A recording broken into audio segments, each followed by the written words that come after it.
Go ahead and get started. Welcome to our first ArtPath Artist Talk of 2021. Yay, we're very excited. Can you hear me, Michelle? Perfect. All right, my name is Julia. I'm the Education Assistant here at Lansing Art Gallery and Education Center. With me today, we have our intern Kaylee. She's helping out. And Michelle Carlson, our Education Director. Lansing Art Gallery and Education Center, as many of you know, has been a staple in the Lansing community for 50 years and has become a leader in public arts education over the past 12, or public arts exhibitions over the past 12 years. And ArtPath is one of those programs that Katrina Daniels and Emily Stevens worked so hard to create. It's in its 4th year now, so we're very excited about that. We would like to thank our sponsors, the Lansing Board of Water and Light, for sponsoring this installation, and everyone else who has helped to make ArtPath 2021 possible. So now I will go ahead and turn it over to Wendy and give her a round of applause. Let's welcome her. Thank you for coming. I had this big long speech, but as some of you know, my installation was burned, and I decided to give the talk anyway. And we're also going to print some replacements because, you know, it's sort of sad to walk down to the boardwalk and there's nothing there except burn marks.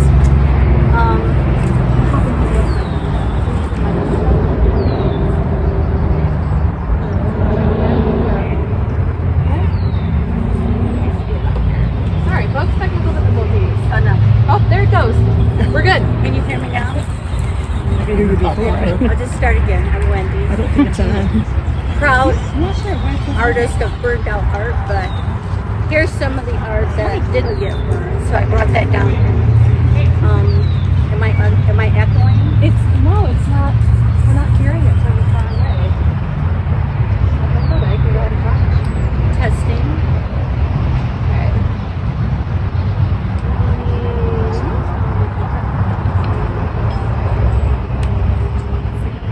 Check. There you go. Just might be a little bit louder.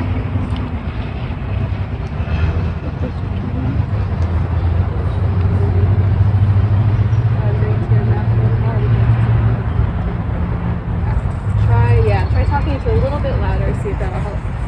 Okay. Is this loud enough? No. Bring it closer I to mean, your really, I mouth. can usually belt it out. Yeah. Go ahead and bring it closer to your mouth. Okay, can you hear me now? Oh, I'm like that ad. There you go. Oh, it just went up. Okay. All right, here we go. Just cut off this first part. All right, my name is Wendy Shaft. Here is the art that used to be on ArtPath, Site 5, and hand-dyed fabric, about 7 days in a row of dyeing, and quite a few hours of carving blocks. I think I'm going to go through some of the questions that were posed to me. One of the things that's different about this project is I usually use a letterpress, which is about 1,200 pounds or something like that, and I have to mount the linoleum type high. This press is a portable press, and I can just work off of linoleum without it being mounted.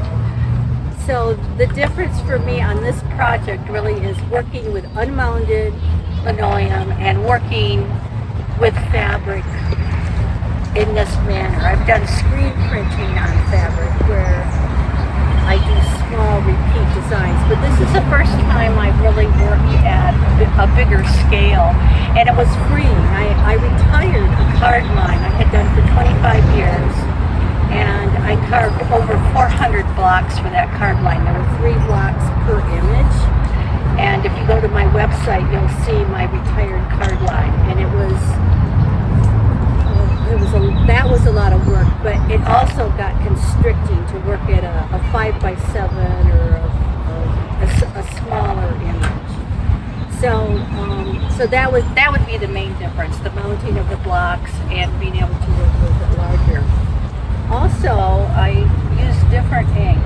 I am a true blue oil-based ink person. I have been printmaking, I'm going to say the number out loud, for about 40 years, and I've always used oil-based.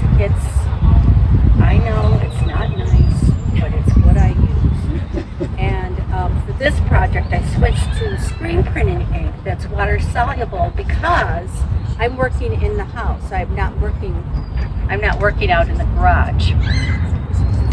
So that's the main difference with this project. I will say a little bit more about hand dyeing fabric. I don't know. Raise your hand if you've ever done any hand dyed fabric. So this fabric goes through the first washing to get the oils and dried, and then I put it in a soda ash soap bath because I use fiber reactive dyes, so that I bring it out of the bath, and I can either let it dry. In this case, I worked wet, and I did 8 different colors, so I had 8 different dye sessions in 7 days to get the yardage prepared. So once you dye it, you have to cure it for a couple days, and then you're supposed to rinse it until the water is clear, but that's kind of wasteful, and I get my stuff from Dharma Trading, and they said, oh, do this, just soak it in water, cold water, let it soak. So that's what I did, and then I did one last hot water wash with the special detergent. And then, okay, where's my husband? Kudos. Oh yeah, he's laying down on the job. Kudos to Don. He spent 3.5 hours straight ironing the fabric so that it would be ready for sewing and then printing. Hey Wendy, So, if you hold the mic, it seems to be working better. like this? Yeah, when you hold it closer to your mic, or just holding it, it connects better. We don't know why. Oh, I did it before. Okay. So,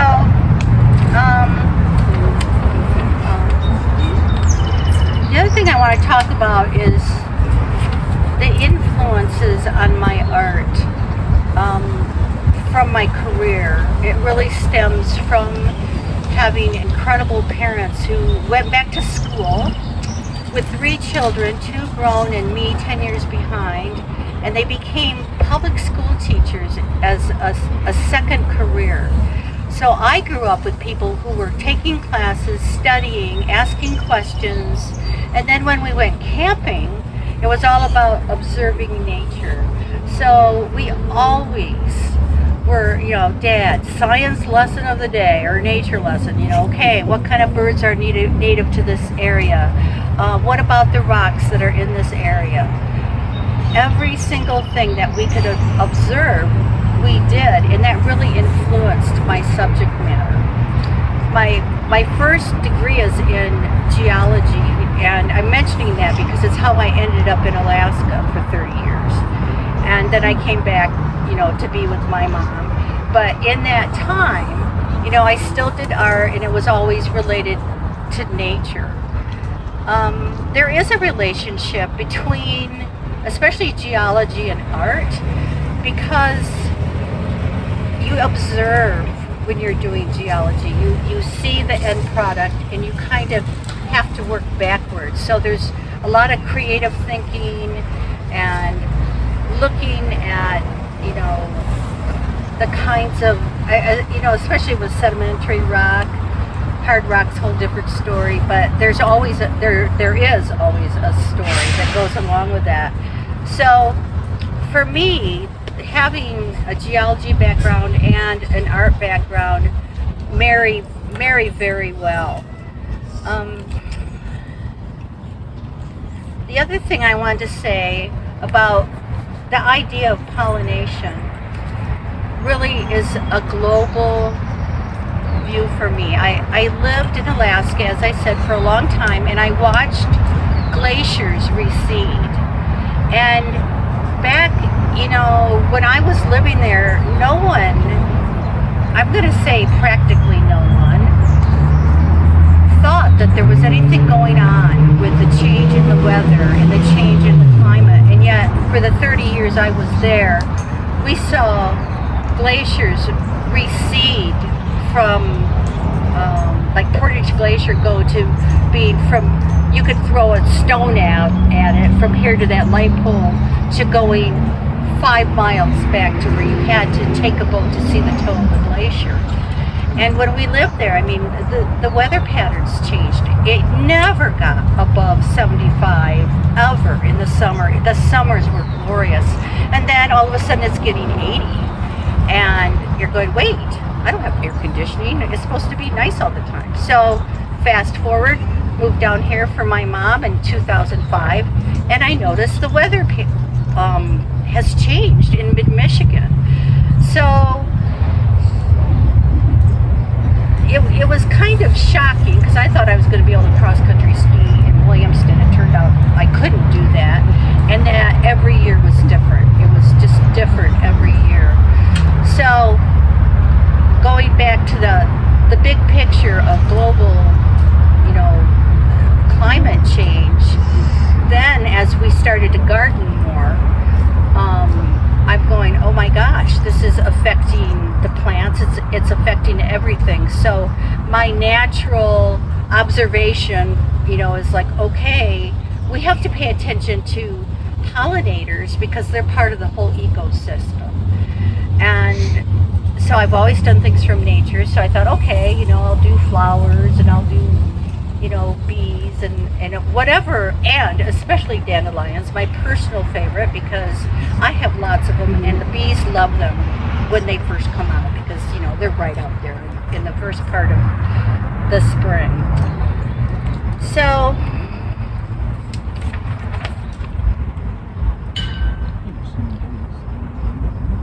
I just want to talk about the path itself. I became acquainted with this project thanks to Jane Ritter.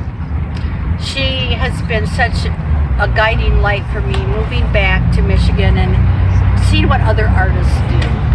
And she introduced me to the, you should do the Billboard program and you should, look at art, the ArtPath. And so we came down here, my husband and I, and, we're going, oh my gosh, this is like public art where people can actually see more than one kind of public art and they can get up close and personal. A little too personal on my project, but still having all these different artists with, putting themselves out there. And I love the variety. Each year it really is it's a different variety. So one of the questions was, what do you hope people will take away from your work? And I'm going, don't play with fire. Because it burns art. But I also, even though, I'm going to be putting up some other, some substitutes and everything that we're going to work on in a minute here, I'm hoping that, the torch person doesn't come back and burn them again, because really I do have a message about pollination and being aware that the flowers and the trees and everything, this whole ecosystem really depends, like really at the very ground is, no, they say no farms, no food, well, no pollinators, no cross-pollination, no food. So that's kind of what I'm hoping that will be taken away from this, even at a very small scale. So we're going to go ahead and do some printing. I don't know. I'm not going to be able to really hold this while I work, but so I don't know what we're going to do about that. But today, my lovely assistant, Don Bixler, third generation printer, will be inking and rolling for me because I am not good at switching back and forth between right brain and left brain, as our lovely friends have already found out over here running cameras. And we're going to start with green ink. A little miscommunication. And we're going to print up some dandelions. So bear with me on this thing. Chad. Bring it closer. She has good I energy. have to start printing now.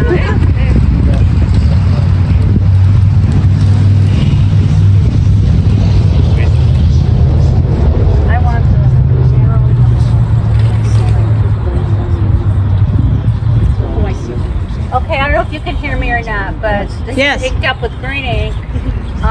It helps to have no snow. And with fabric, it does take.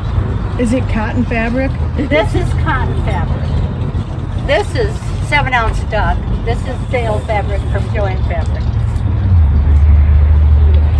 This is, if you're a printmaker, this would be called the pusher blanket. But what it really is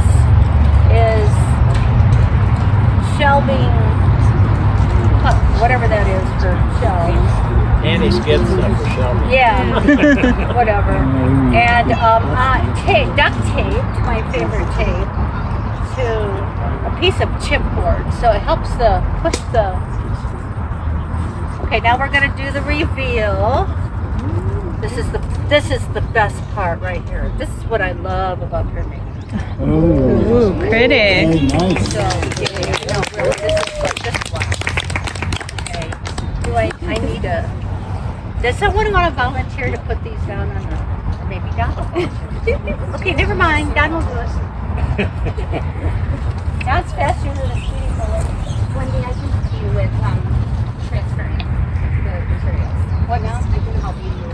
Oh, okay. We have a person that's going to do the fabric. I'll stand over and help. So this ink has a retarder in it because when we first started printing, it was drying on the plate, on the roller, and the rollout area. And my lovely friend Barb over here was there watching us have a meltdown. So she just went home and we went to Dick Blick in Detroit and got retarder. Because I'm an oil-based person, and oil-based you have an open time that you just don't have. This is my chop. If you know about Japanese art, someone here knows about Japanese art. Where is he? We know him well. Usually they're red.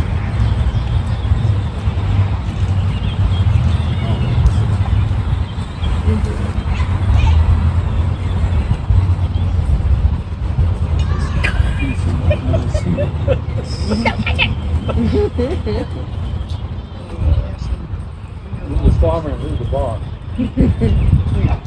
There are no bosses. No bosses.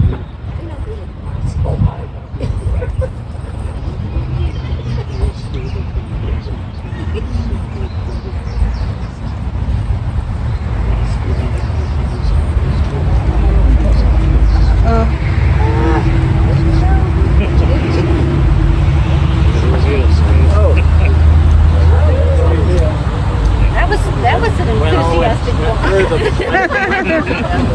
Yeah, I know. It's hard outside to know how much ink to put down. Not to mention we have these lovely snowflakes that we're just like, whatever. You want to land in the ink, go right ahead.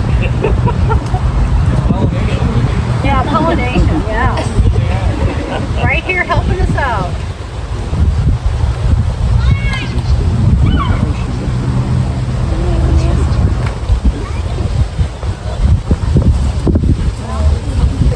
It's like now we're in the winter, that's really gonna dry out. So I try to turn these different ways, and I try not to have this upside down. Is it? No, this is upside down, isn't it?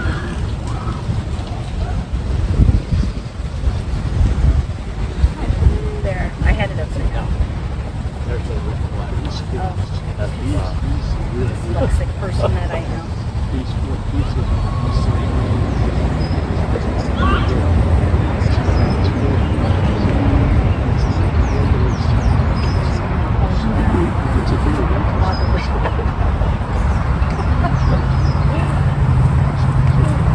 Surprised if I turn this the wrong way because I've been known to do that. This press is really nice. It's out of England. And it was invented by a woman who decided that people should be able to print make anywhere they want. And she has since passed away, but her sons are now marketing it. It did come right out of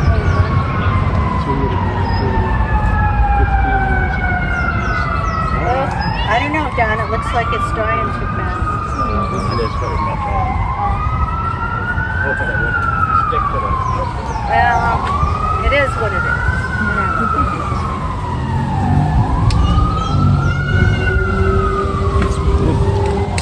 Those the carvings. This is correct. Wendy, are those the linoleum carvings there that you're working with?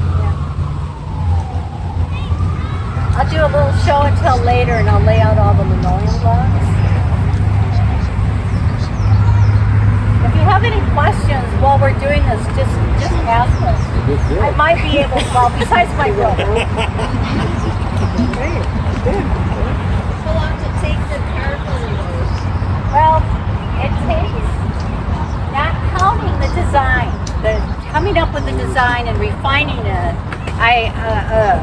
very long, but it usually takes me 8 to 10 hours to carve a block. And I thought this would be quicker because it's bigger, but it turns out it's not. It takes a long time. And sometimes it takes longer. Sometimes it'll take like 15 hours.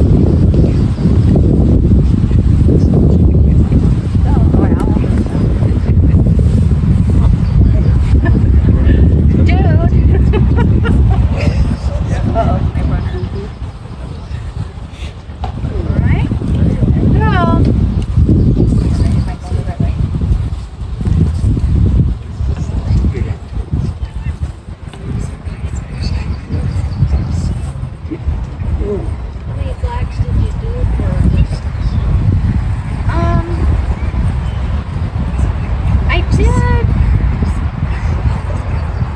I did big ones and small ones. I probably did 10 or 12, and then some of them I didn't use because it didn't turn out right. I think my original goal was about. It's underneath. Gone, it's underneath. Under your part. Hi! Right next, Trix. Okay, and there went the little chop. Let's see how this. Okay, we'll do a reveal. There's the reveal. I know. Yeah, it's tricky business in the open air. Already about All right, the Wendy. guy in the fabric. That's the last one. Okay, we're gonna. What? How long it took you?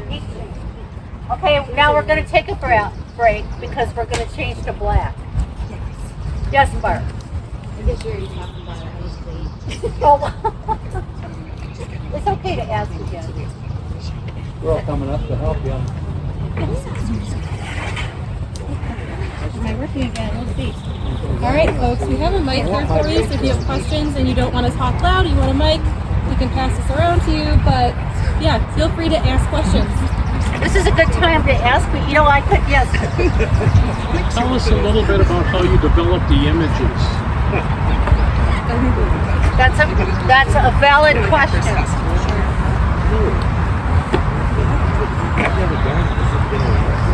I'm one of those people that I get so enthralled with the real thing that I start out with either a drawing or my own photography. I've taken my own photos for 40 years. I have thousands of slides back in the olden days.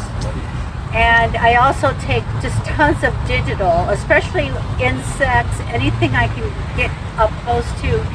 And I always over draw it. And then I'll put tracing paper over it. And then I'll start taking away information.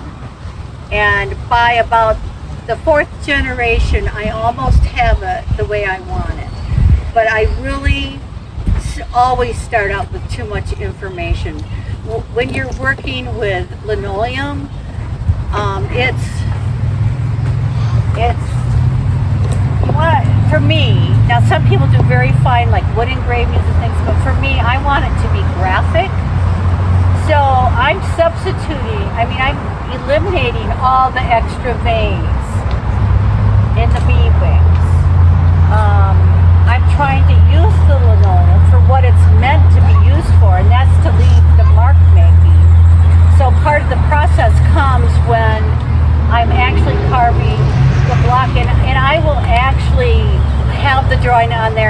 just start even carving away more information. I just start reducing, so because the image becomes more flat, and hopefully less is more. So, but I do use photographs because I've been doing it all my whole career. I figured that I could probably sit there and try to draw a butterfly, but he's not going to hold still. Hard to get him to sit still. Yeah, they're so rude. Do you have any other questions? I have to keep track of Mr. Faster Than a Speeding Light here. So.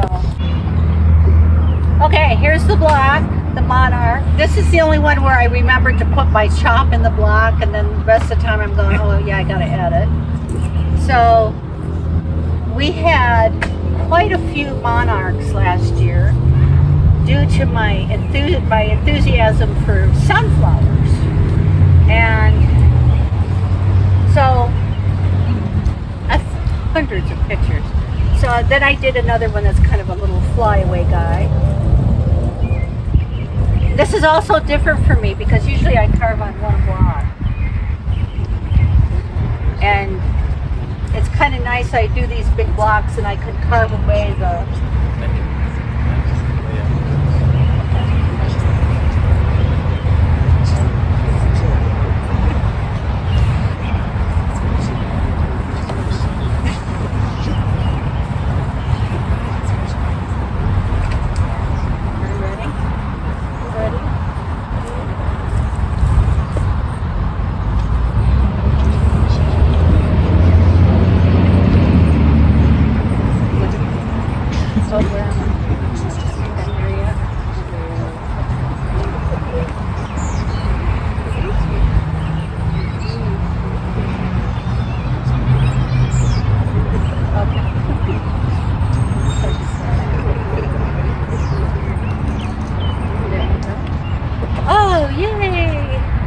So here's the reveal. Okay, I feel like Vanna Wade. Nice. But we didn't really need to do that. Oh well. Yeah. I'm saying that because I'm outside.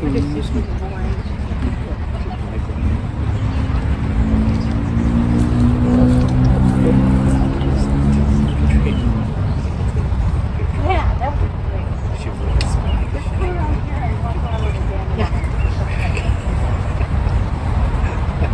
Okay, my friend Barb Burke is going to walk around with the dandelion block so you can get it up close and personal.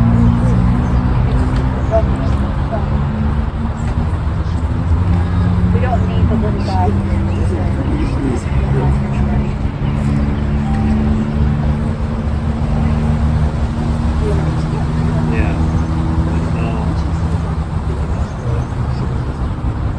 I mean, I can draw. I went to an art school that was their specialty was drawing. And they looked at my portfolio and they go, yeah, you're really good at everything but drawing. I took a lot of drawing.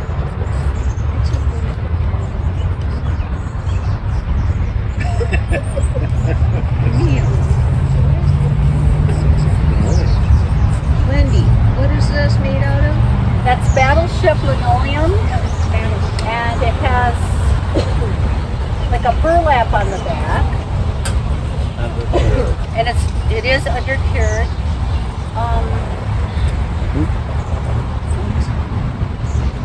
Took some pictures of this to your sister. But like I say, I used to always have it mounted type high because I still print with letterpresses, which are what people use that are tight. Okay, here we go. Whoa, the wind's helping me.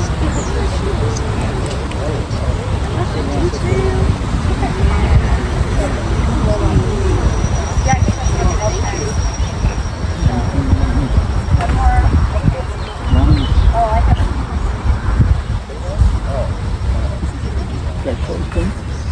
No.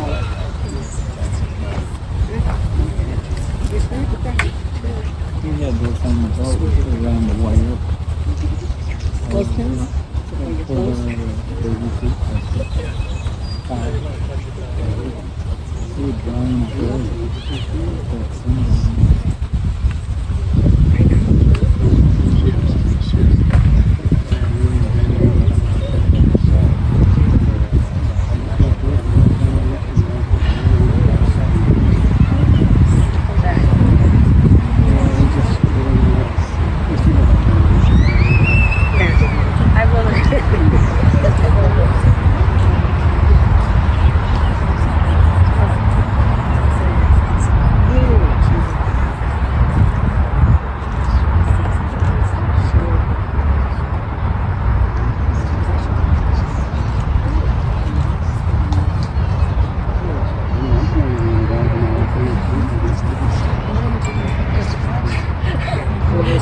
I keep wanting to pick those things off, but it's certainly a lost cause.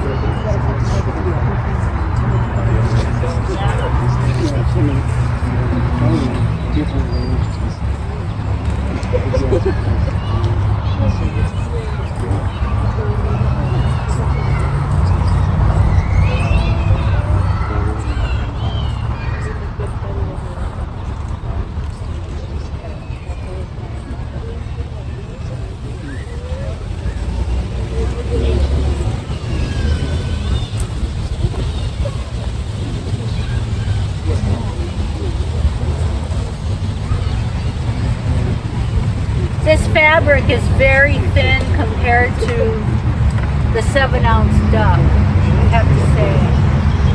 That looks pretty good.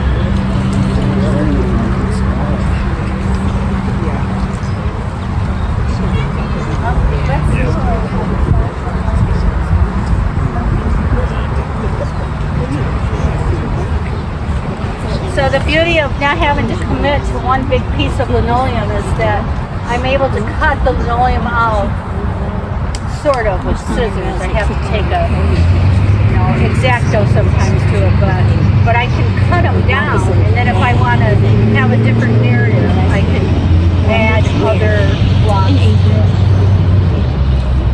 Like, for instance, we might have a fighting bee and a mana system.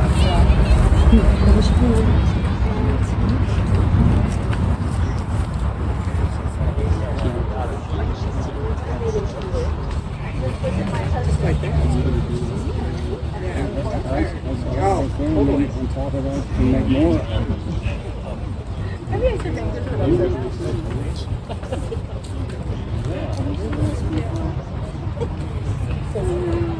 I've seen them on the floor. You can just lay it right there.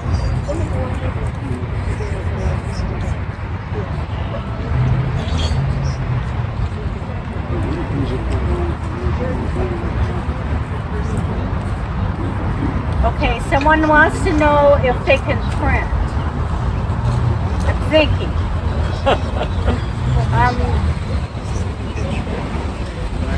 Well, we have copies to do. This is the last orange one, so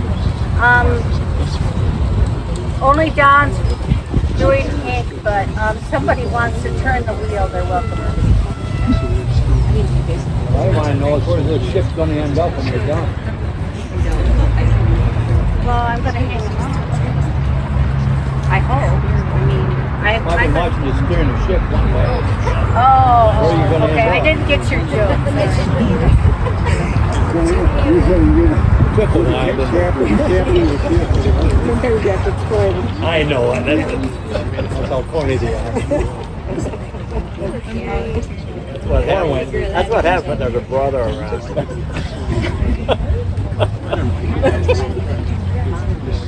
Well, if my brother was in the Navy, not me.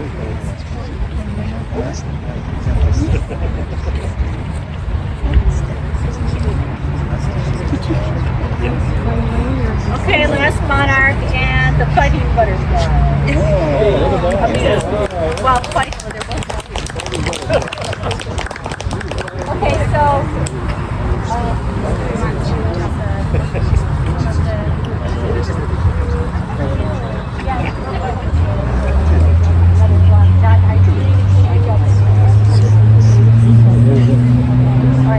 All right, so we're going to do copies next, and then you could come in. If somebody wants to turn the wheel, then you're welcome to do that.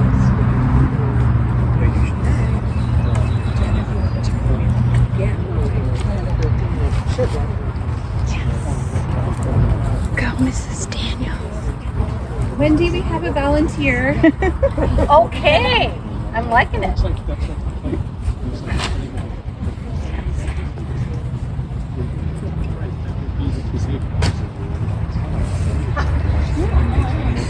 Careful with those.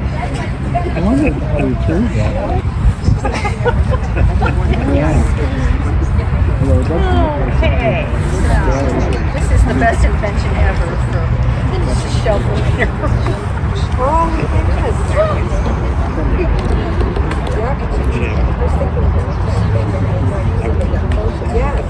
Yeah, so when you do etching, you use wool blankets, and there's like 3 layers, and the top one's called the pusher blanket. Well, this is relief printing, not etching. So, does anybody know the difference between etching and relief printing? No. You know that old joke about let me show your, Well, relief printing is off the top. So when I'm carving out, I'm leaving valleys. And only the ink, where the ink prints, it transfers from the block to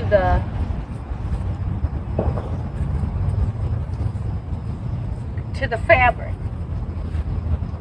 Uh-oh. Is that long? Why measure this?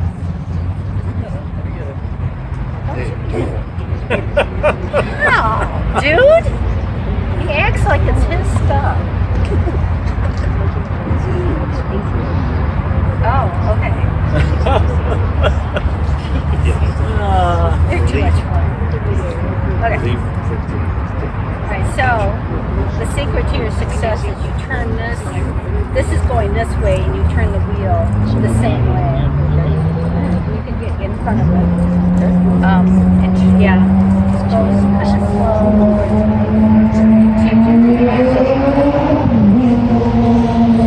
It feels a little awkward at first. Yeah, this is slow.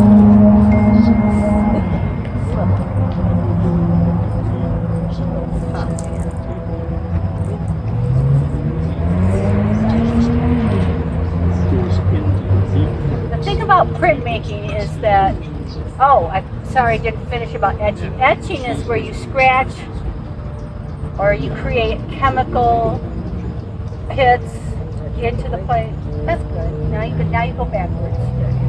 And then the ink goes into the grooves instead of being on top. So that's etching. And the reason prints are numbered is mostly because of etching. Because the plate breaks down.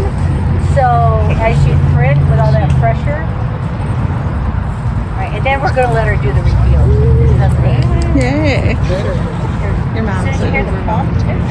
Got it. All right, so you take that side and I'll take this side. Nice.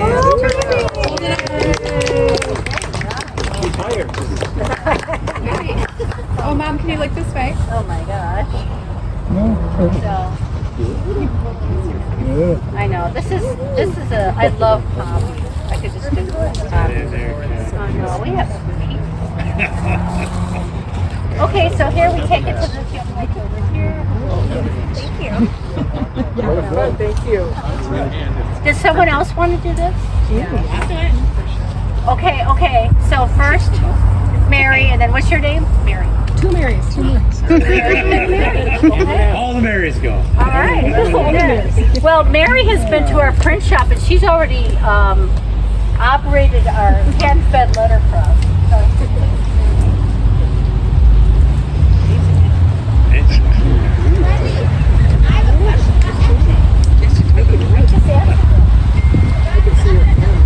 Oh, you're going to ask me another question? Yeah. When do you most commonly see etching as opposed to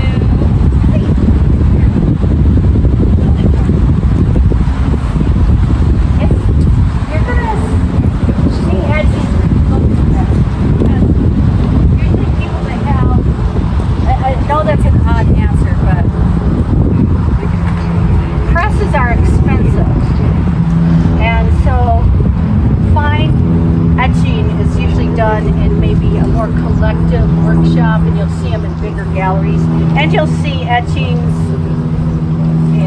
Well, it does.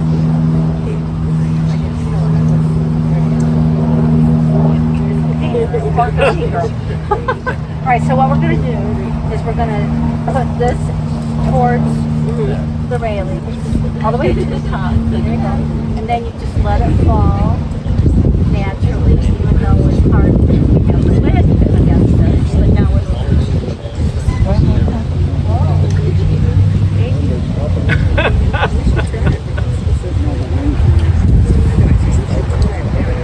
quick, cover it up.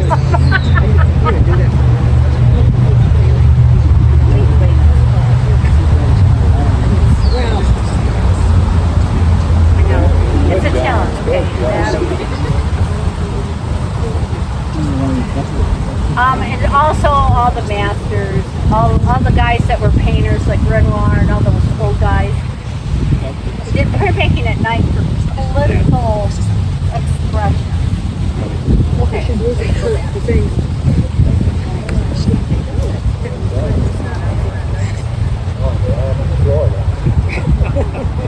But it's a harder process to do etching because you have to have a really expensive thing. All right, here we go. Now we're going to do the reveal. We'll see how we did. All right, let's see. The first Mary.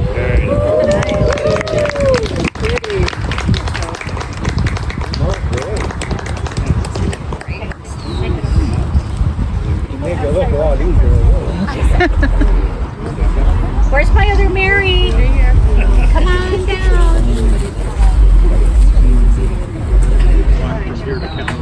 So nice. Humidity be a problem when you're doing something like this?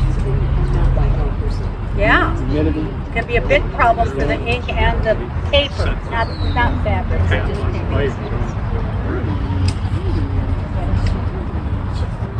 paper. Let's leave that in there. Oh, okay. Access to really different things that veered out of the straight path. They just look like straight path.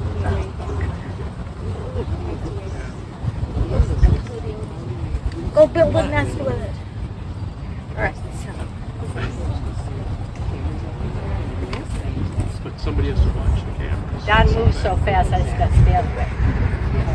Okay, so you're going to go that way. Yeah, just, I always say go this, the way the wrong direction. Just turn it that way. Let's turn it the wrong direction. But you can feel it, you know, when you start to That'll give it credit. And I do have railings along there to kind of give a little support to the end, the sides of the rail.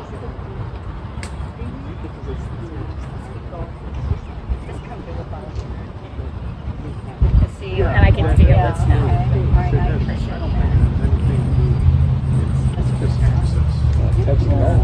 I've been doing it so long and I'm never tired of it. I tried to switch over to doing collagraphs, which are, you build up the plate, do all this inking stuff, and all I want to do is get my carving knife out and fix it. And I'm going, okay, I'm not a collagraph printer. There you go. Thank you. All right, now let's do the reveal. Oh, okay. Da-da-da-da-da. Okay, just reach right across there. Here we go. Da-da-da-da-da-da. Whoops. Okay, let's stretch it out. Let's have it hold it up high so we can see. And I have to say, when we had all 200 feet of these up, the most glorious, unexpected thing was the wind flapping these because it's a heavier weight fabric. And a bicyclist stopped me and said, "This is my favorite installation." He says it's so beautiful and colorful, and it's just waving in the wind. So I made one person happy.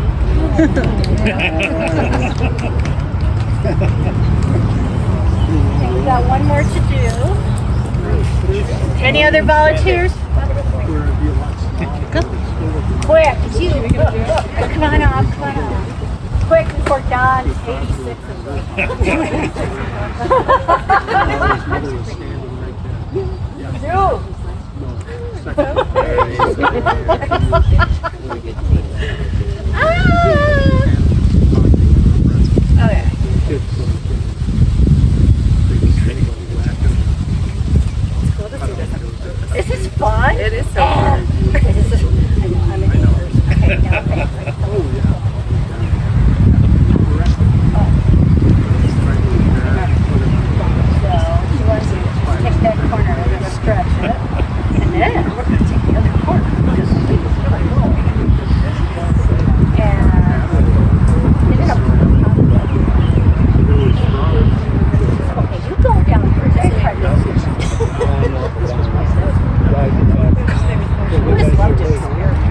Well, it doesn't matter since I'm not registered.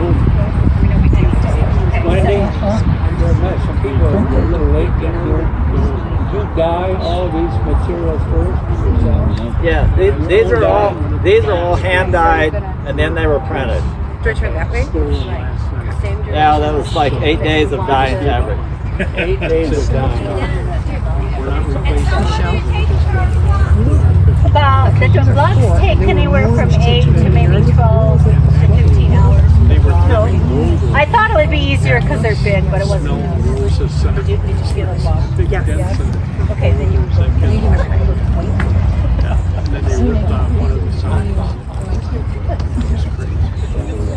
And it's only, you know, Are you a printmaker? 400,000. No, but I want Are you a printmaker wannabe? Yes, I am a printmaker.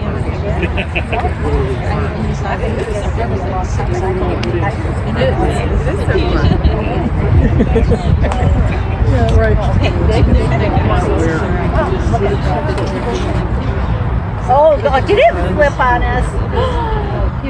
That's like the opposite of the ball. Oh, I like it. Oh no, we have art. We have art. Mine's more abstract. Yes, yes. Oh, no, looks good. Oh, rats! It didn't show. It's so cool. It folded over. Here, Don. Oh, yeah. Mine's double-sided. It's double-sided. Yay! Woohoo! You did it. It's so pretty. Thank you. Sarah's arm. Thank you, Sarah. Right up. So. Oh, it's like a real cat.